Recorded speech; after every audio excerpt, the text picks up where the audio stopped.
definitely the year I met Nate. We just began developing this plan. I started lifting at YMCA that's there in Moberly, and he was actually the fitness director for the Y that's there in town. So he was actually my boss when I started working there, and then we started lifting together. So I hired him. He was in college at the time. He was like my, I don't even remember what his title was. He would spot people and, you know, pick up after. He was just, I was paying him to walk around and talk to people. And then after that, we kind of started tapping into this powerlifting scene. We realized, like, man, we're kind of good at this, and like we started advancing on that. We have a lot of friends that have been in powerlifting for a lot of years. You know, Zach's old football coach was in powerlifting. And lifting for football, you are lifting to better yourself at your sport versus you are trying to better your lifts, which are your sport. You know, so it's similar and different. It gave my lifting more purpose.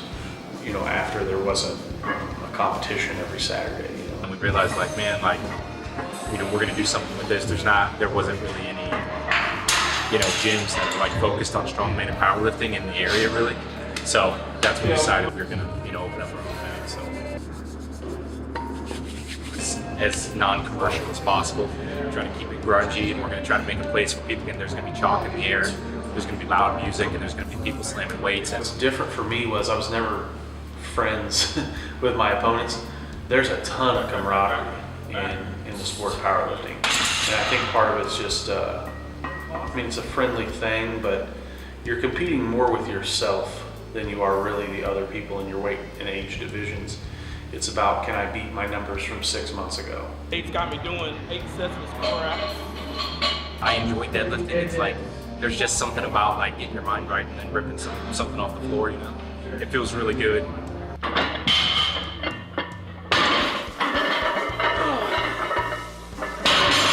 So here I would probably amp myself up a little bit. There, that happens organically because there's people watching, and there's it's the main event. It's what we've been lifting for. So here I'm gonna put, I don't really care about music. I'll turn whatever music is on up louder, and I'll just kind of put myself in that mind frame where it's like, you know, you gotta kind of tell yourself you can't fail. Squat's just rough. Squat's just brutal. It's really taxing. It's an amazing high. You know, you've worked so hard for something, and then you achieve it, and it's just you're hooked. You know, and then you kind of start to hit a thing where it's never good enough. You know, you hit this point where like you hit that lift you've been working for, and you're like, oh man, that was good. Like I got more, or I could have done this better, form-wise or technique-wise, whatever it is. You know.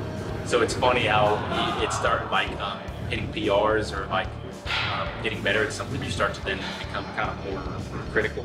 I like the quantitative nature of powerlifting. That's part of what draws me to it. I like to have purpose in what I do, and there's purpose in this. I know exactly where I'm going. There's a roadmap. And I just hope that the more that we can put out there and the more people we can bring in, the more minds we can change about it. And also proofs in the pudding, man. If you have fitness goals, I think lifting heavy weights is one of the better ways, if not the best way to get there. We have a really wide group of people, and that's what we wanted. You know, we wanted somewhere that was less about like being in one clique and more about like helping each other to just get better at whatever you're trying to do. You know? And do it in such a way where it didn't have to be so tight and so superficial. You know. It could be something where people can come in and feel comfortable. That's something we really want to foster. You know, we really want, I think environment and culture are everything in a place like this.